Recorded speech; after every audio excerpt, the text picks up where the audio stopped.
Hi, this is KCCK's Culture Crawl. I'm Dennis Green, and my guests today are from the upcoming production of Cedar Rapids Opera Theater's Madama Butterfly. Kelly Hill. Hi, Kelly. Hi, good morning. And Edward Brennan. Good morning, sir. Nice to have you. Nice to have you both here. Before we start talking specifically about this opera, I want to get to know the two of you just a little bit. Kelly, this is not your first time at the Cedar Rapids Opera Theater. Not my first rodeo. No, I'm actually from the Quad Cities originally, born and raised in the east coast of Iowa, and did my undergraduate degree at the University of Northern Iowa. And while I was there, I started my young artist career with the Cedar Rapids Opera Theater in their young artist program, which is a great, wonderful stepping stone to kind of get your foot in the door with professionalism. And in fact, I was a part of their cast. The last Madama Butterfly, I had the opportunity to cover the role of Suzuki about maybe 10 years ago. And so it's nice full circle to be. So for those who here. aren't hip to all the opera lingo, what does cover mean? Oh, the cover is an understudy position. So you learn the role, you learn all of the blocking, and you are ready to go on at a moment's notice. And it's always a good opportunity to be able to observe and really absorb a lot of how the professionalism works and how people work together on stage. So as a young artist, it's a great opportunity to even get to step in and do the blocking and do some singing as well. Yeah. So after your time as a young artist here, then what came next?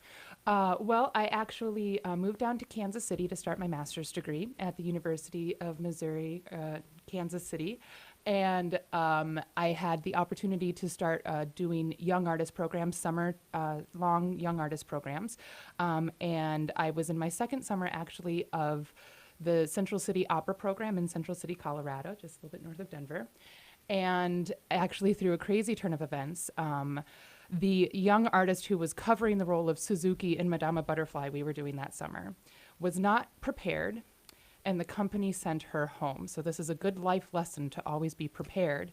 And because Be ready all the time. Be ready all the time because I had on my resume that I had covered the role with Cedar Rapids Opera Theater, the company asked me to step in and take over the cover and understudy role for the role of Suzuki at that company, and we got a full cover performance where all the young artists got to be in full costume and sing with the orchestra, which is an amazing opportunity for young singers.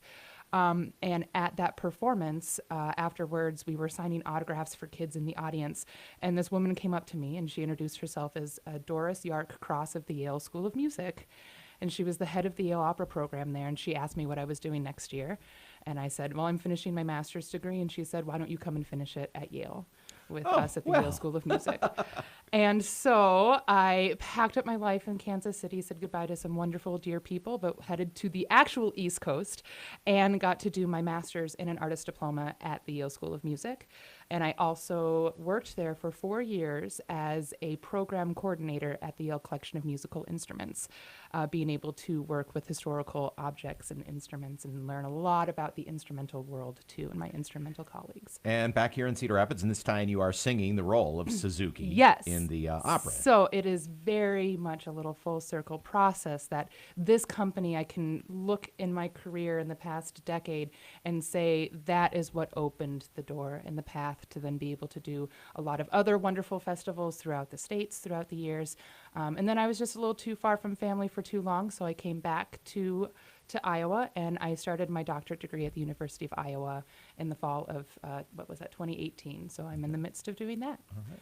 And so it's nice to have this opera company so close to be able to do to stretch the professional legs when academia gets a little too dusty.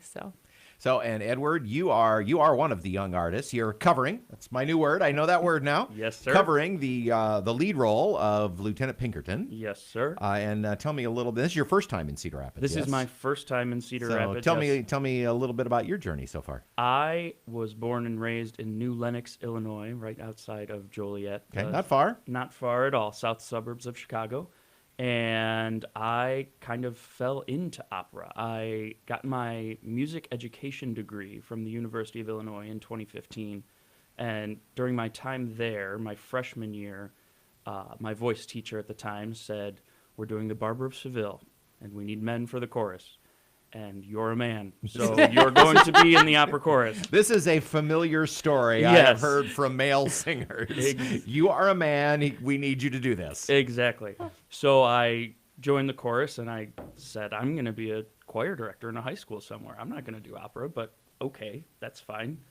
And that's when I got bit by the opera bug and did every production past that, and ended my senior year singing Donnie Lowe and The Merry Widow and Rapunzel's Prince and Into the Woods.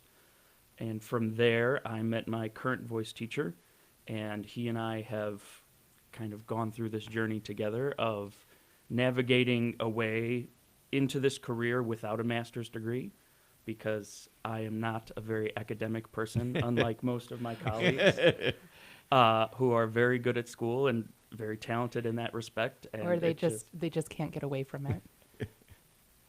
True, for some, but I just never felt comfortable in that setting, so I've kind of tried to pursue this in a more professional aspect, if that can be said. So I went out to the Utah Festival Opera as a festival artist, and again, a testament to being prepared. I went out as a festival artist my first year, and the very next summer they invited me back as a principal artist. I sang Frederick in the Pirates of Penzance and a lead role in one of the musicals they were doing. And from then on, I've sung all over the Midwest with small opera companies, just trying to learn the craft of opera singing on its feet outside of academia. And here you are. Exactly. Yeah. So there are just many different paths that people can take in this career, and it's led me here. The opera is Madama Butterfly, one of the most famous Puccini operas, and it is, like a lot of these, shows, it is, when looked at through the modern lens, it's a little problematic in terms of how it deals with racial issues and things Yes. like that. But I know that in the notes that are accompanying, materials that I got, that in your production, what you're trying to do is just, kind of setting that part aside and dealing with the emotion and and those aspects of the show. So tell me just a little bit, Kelly, about how the director is working you through that. Yes, well, our director, A. Scott Perry, he has been actually tremendous at sort of really creating this environment that is open to conversation and open to just trying to find the most humanistic aspects of the storytelling, which deals with love and loss and heartbreak and abandonment and fierce faithfulness. So we, even though we will be in, I think, more traditional costumes, we are actually just going to be representing ourselves in a sense on stage, not trying to inhabit any specific culture or heritage through makeup or other sort of props, but instead to just be representative of our own humanness, being able to tell these stories on stage. Because it is rather problematic, but it's still stories that need to be told. Well, and it's a common story, a story of love and loss, which transcends all races, and a story about what is it, a British soldier and a Japanese woman sung in Italian. So. Exactly. I had a conversation with our head coach, Pedro, the other day about how, looking at this story outside of the lens of art, it would be quite ridiculous, because you have a 15-year-old Japanese girl and an American Navy sergeant, and all of a sudden they're able to communicate through perfect Italian. Yeah. How Dream else world. does one look at that outside of the lens of... the opera universal translator. Exactly. Exactly. Well, so you're understudying the role of Pinkerton. I am. And for those who aren't familiar, he's the American soldier who romances the young woman and then abandons her. Yes.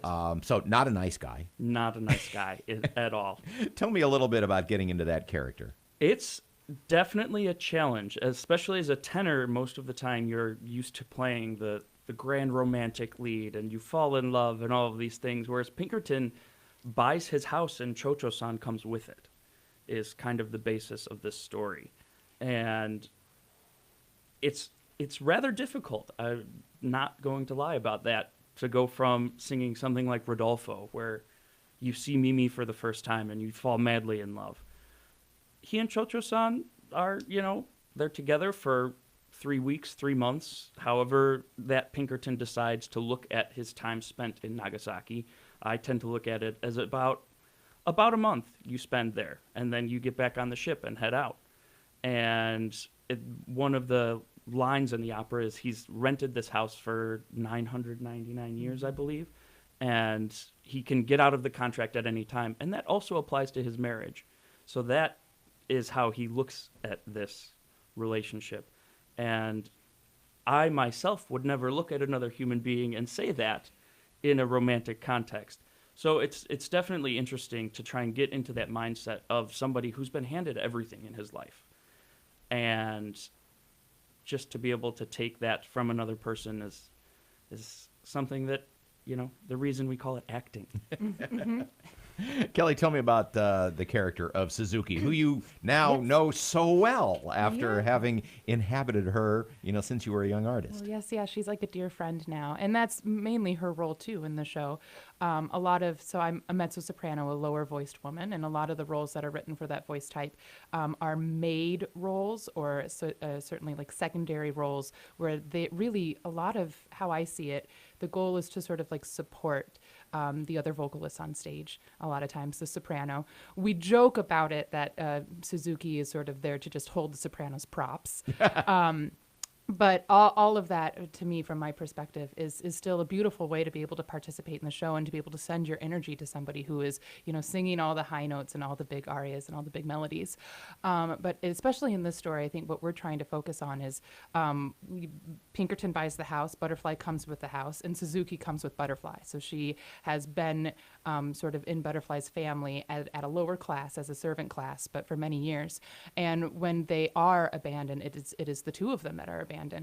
And what we're trying to focus on is this relationship that two women would have if they were left alone, and sort of one waiting for her husband to return, and the other trying to deal with sort of trying to pick her friend's life back up and put it together. And especially in the case, too, because Butterfly is also left with a child, a son, that these two women are raising together. And so there's this whole family unit that is coming together, in Pinkerton's absence. And the idea of really showing the bond and the unity with that little family is, I think, a beautiful thing to focus on in the storytelling as well. Talking with Edward and Kelly about Madama Butterfly, which is being staged January 17th and 19th with the Cedar Rapids Opera Theatre. Well, from the perspective of somebody who's been around the Cedar Rapids Opera for a while and somebody who's brand new to it, tell me just a little bit about what it's like working in this company and with these people. Edward, you start since you're new. I have had just the most wonderful time here. They've treated me uncomparably well to other companies. As an understudy, we've gotten to walk and sing every staging rehearsal, which does not happen anywhere else, especially with the maestro conducting and Pedro playing for us, and A. Scott, the director, being there to give us notes and feedback on how we're doing in our characters. As a young artist, that's unbeatable experience. So it's just been an incredible time. We had our preview concert at Temple Judah the other night, and that was just the showing of the community, of the support that this company gets from it is just incredible, and it's great to see that for a smaller regional opera company. And Kelly, you've been around and sang in lots of companies too, and how does Cedar Rapids compare to the other places that you've been? I mean, I think the thing that I hold closest to my heart is that they have this really wonderful sense of loyalty in a way, and not even just to their employees or the artists that they're bringing back, but to the community. I was actually a part of the company in 2008 when the flood came through downtown Cedar Rapids, and we were putting on a production of Aida at Theater Cedar Rapids, or TCR, right? And the whole theater was underwater. They had to evacuate the costumes and everything in emergency style and try to get everything out of there as the river was rising. And all the young artists, we were living at Coe College at the time, and we all had to be evacuated and put into homestays. And so you're meeting members of the community and just shaking their hands during this whole tragedy that was happening in the city. And the opera company still put on a show. Amidst all of that, they still rallied around and rallied together, and we ended up still putting the show on at Washington High School. And I just remember being a part of that process. I just assumed that we wouldn't do a show if the whole town is flooded, and we'd all get sent home, and we maybe wouldn't even get paid. And the fact that the company really said, no, we are going to still do this. You all have worked so hard. We want to put this together in some way for the community. And that to me just showed that this is the little company that can and will, and they continue to do so. I mean, I know that they started commissioning operas with the Grant Wood operas last season, which was also utilizing a lot of Iowa composers. And I just think that this is such a wonderful company to have promoting Iowa arts in the middle of the Midwest. And so to be able to come back home and be a part of it from a principal level is just, it just warms the heart. The opera is Madama Butterfly, January 17th through the 19th with the Cedar Rapids Opera Theatre. And if people want tickets, they can visit the opera's website, which is cr-opera.org. And if you're watching the video, it is appearing above our heads. The website is appearing above our heads, even as we speak. So, well, thanks so much for being here. What a fun conversation about this opera and about music and art in general. And I just wish you both a lot of luck with the show. Thank you very much. Yeah, thank you for having us. You can hear the Culture Crawl live on the radio most weekdays at 10:20, or download the podcast, watch or listen on your own schedule using your favorite podcast app, or at kcck.org/culture. I'm Dennis Green, and I'll talk to you later.